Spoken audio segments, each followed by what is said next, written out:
the story of Robert Oppenheimer's life, and obviously in particular his relationship with the Manhattan Project, but his entire life, involves some of the most dramatic elements I've ever encountered in anybody's story, fictional or real. And so for me, everything really was about wanting to dive into his head, you know, really try and live his experience with him. And in that way, you know, when I talk to everybody, Killian, everybody involved with the film, is, you know, we're trying to keep people in his point of view, and in that way achieve understanding rather than judgment.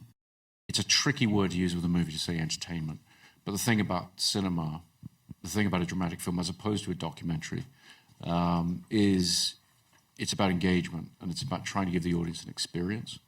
And my feeling was that the experience of his life, the experience of what these events were, and trying to understand, trying to feel what it must have been like to be in these incredibly paradoxical situations, would lead you to a place where you realize that we have tremendously troubling questions left at the end of it, and the film does not pretend to offer any easy answers. I mean, the reality is, as a filmmaker, I don't have to offer the answers. I just get to ask the most interesting questions.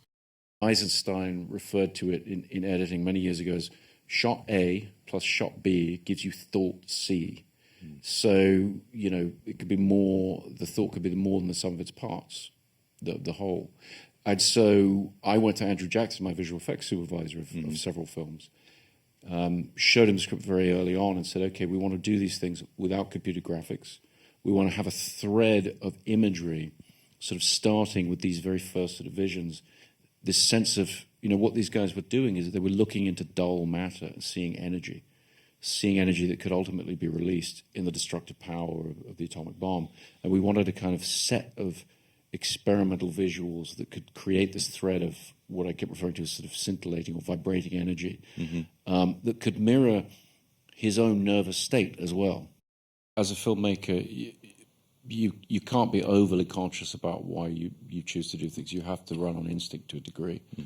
But the feeling for me as a filmmaker was very strongly that to depart from Oppenheimer's experience would betray the terms of the storytelling. And so we saw so much more, we know so much more than he did at the time. Discovering from Kai's book that he learned about the bombings of Hiroshima and Nagasaki on the radio, the same as the rest of the world. That to me was a shock.